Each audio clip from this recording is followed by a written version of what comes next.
নমস্কার।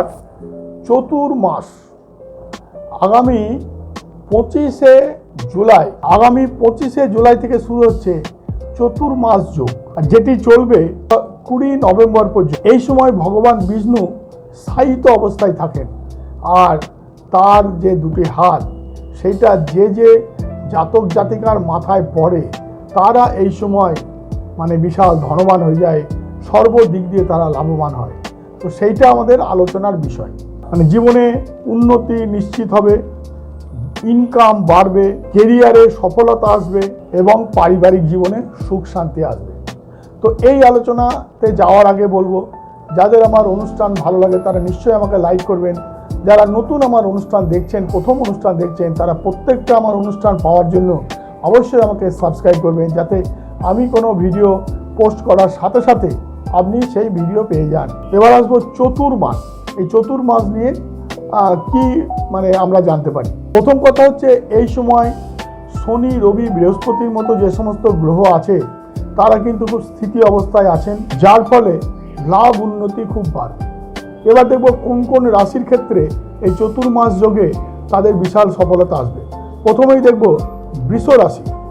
বৈদিক জ্যোতিষ অনুসারে বৃষ রাশির জাতক জাতিকাদের এই চতুর্মাসে একটা সেরা সময় পেতে চলেছে। নতুন চাকরি পেতে পারেন, ব্যবসায় বিরাট লাভ, কাজের ক্ষেত্রে বিশাল সুযোগ সুবিধা আসবে, নতুন নতুন প্রজেক্টে কাজ করার সুযোগ পাবেন বা হয়তো সেগুলো নেগোসিয়েটেড হবে। পরিবারে একটা ভালো সময় আসবে, দীর্ঘদিন ধরে যে একটা মতভেদ বা একটা বিবাদ চলছিল সেটা এই সময় মিটে গিয়ে একটা সুখ শান্তির পরিবেশ আসবে। এরপরে দেখব কর্কট রাশির যারা জাতক জাতিকা চতুর্মাস যোগে তাদের জীবনে কি প্রভাব ফেলছে। প্রথম কথা হচ্ছে, কর্কট রাশিতে বৃহস্পতি এই সময় অবস্থান করছেন এবং এটা বৃহস্পতির এক্সাল্টেড পজিশন বা উচ্চ স্থান। তো কর্কট রাশির যারা জাতক জাতিকা তারা নতুন নতুন কাজের সুযোগ পাবে। আটকে থাকা দীর্ঘদিনের কাজ সেটা এখন কমপ্লিট করার বা সেটাকে শেষ করার একটা সুযোগ এই সময় তাদের তৈরি হবে। যারা ছাত্রছাত্রী তাদের এই সময়টা খুব ভালো, যাদের রেজাল্ট বেরোনোর ব্যাপার রয়েছে এই সময় তারা ভালো রেজাল্ট করবে। এরপরে দেখব তুলা রাশির যারা জাতক জাতিকা এই চতুর্মাস যোগে তাদের কি হবে। তাদের কেরিয়ারে বিশাল একটা উন্নতি এই সময় দেখা যাচ্ছে।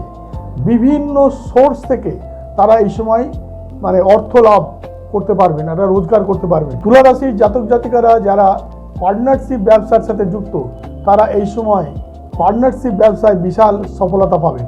যাদের বিয়ের সময় চলছে এই সময় একটা বিয়ের যোগ আসবে। নতুন প্রেমের একটা ব্যাপার, যারা ইয়াং তরুণ যারা সংসার জীবনে প্রবেশ করতে যায় তাদের এখন প্রেমের একটা সময় বা প্রেম হতে পারে। এবার দেখব ধনু রাশির জাতক জাতিকাদের এই চতুর্মাসে কি কি সুফল লাভ হবে। প্রথম কথা হচ্ছে, ধনু রাশির অধিপতি গ্রহ হচ্ছে বৃহস্পতি। তো ধনু রাশির যারা জাতক জাতিকা তাদের কেরিয়ারের বিশাল উন্নতি হবে, নতুন নতুন কাজ পাবেন। এতদিন পর্যন্ত যে সমস্ত কাজগুলো আটকে ছিল, কমপ্লিট করতে পারছিলেন না, সেগুলো কমপ্লিট করার একটা সুযোগ পাবেন। আপনাদের এই সময় বিদেশ যাওয়ার একটা সুযোগ তৈরি হবে। এরপরে দেখব মীন রাশি। মীন রাশিতে যদিও এই সময় সাড়ে চলছে, তো শনি বক্রী হতে চলেছে, আর মীন রাশির অধিপতিও বৃহস্পতি। তো মীন রাশির যারা জাতক জাতিকা এই চতুর্মাস যোগে তাদের জীবনে কি সুফল আসতে চলেছে। তাদের কষ্ট এই সময় অনেক কমে যাবে। শনির প্রকোপে যে তারা একটা দুর্দশার মধ্যে ছিলেন, সেই দুর্দশা অনেকটাই তাদের কমে যাবে। কেরিয়ারে উন্নতি হবে, ফলে আত্মবিশ্বাস অনেক বাড়বে। সিনিয়রদের সাহায্য পাবেন। যদি যারা অফিসে কাজ করে ঊর্ধ্বতন যারা ব্যক্তি তাদের থেকে সহায়তা লাভ করবে। এই সময় টাকার অভাব, অর্থের অভাব মিটে যাবে, বিবাহিত জীবনে সুখ আসবে। এছাড়া আমরা দেখব অন্যান্য যে সমস্ত রাশির জাতক জাতিকারা আছে তাদের জীবনে কি ধরনের মিশ্র ফল ঘটবে। প্রথমেই দেখব মেষ রাশি। এই চতুর্মাস যোগ তাদের জীবনে আশীর্বাদ স্বরূপ হবে। কর্মক্ষেত্রে পদোন্নতি, আটকে থাকা কাজ এই সময় মিটে যাবে, আত্মবিশ্বাস বাড়বে। তবে তাড়াহুড়ো করে কোনো কাজ করতে যাবেন না, সেক্ষেত্রে ক্ষতির সম্ভাবনা আছে। মিথুন রাশির যারা জাতক জাতিকা তাদের এখন আর্থিক উন্নতি হবে, পরিবারের সাথে সম্পর্কটা ভালো হবে, যে ভুল বোঝাবুঝি চলছিল সেটা এই সময় মিটে যাবে। তবে আপনারা অন্যের বুদ্ধিতে পরিচিত হবেন না, নিজের বুদ্ধিতে নিজে ভেবে চিন্তে কাজ করবেন। সিংহ রাশির যারা জাতক জাতিকা চতুর্মাস যোগে তাদের একটা ভাগ্যের দ্বার খুলে যাবে, তারা নতুন কাজের সুযোগ পাবেন, পৈতৃক সম্পত্তি থেকে একটা লাভের সম্ভাবনা রয়েছে।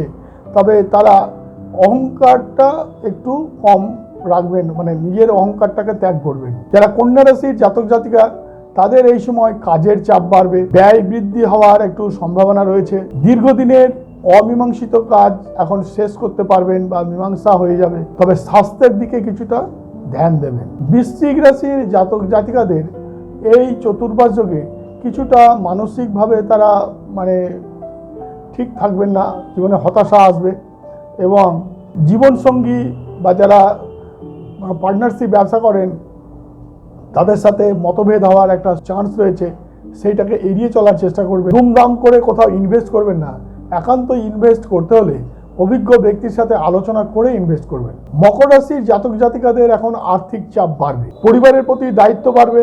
তবে আপনারা অলসতা ত্যাগ করে পরিশ্রমের মাধ্যমে রোজগার করার চেষ্টা করুন। যদি কোনো আইনি জটিলতা আসে সেটাকে এড়িয়ে চলার চেষ্টা করুন। কুম্ভ রাশির যারা জাতক জাতিকা তাদের এই চতুর্মাস যোগে কেরিয়ার একটু ওঠানামা করবে। যে কাজগুলো আগে অসম্ভব বলে মনে হচ্ছিল সেইগুলো এখন মানে করতে পারবেন, সেগুলো এখন সম্ভব আপনার মনে হবে। আত্মবিশ্বাস বাড়লে যে কোনো কাজ করার মনোবল অনেক বৃদ্ধি হবে। নতুন কোনো চুক্তি যদি এই সময় স্বাক্ষরিত হয় খুব ভালো করে ভেবে চিনতে সেগুলো স্বাক্ষরিত করবেন। এই যে চতুর্মাস যোগ, এই সময় কিছু কিছু বিধি নিষেধ আছে। যেমন এই সময় কোনো শুভ কাজ, বিশেষ করে গৃহ নির্মাণ, গৃহপ্রবেশ, মানে যারা নতুন বাড়ি তৈরি করতে আছেন বা বিবাহ, অন্নপ্রাশন, এই ধরনের যে শুভ কাজ, সেই কাজগুলো এই চতুর্মাস যোগে না করাই সবথেকে ভালো হবে।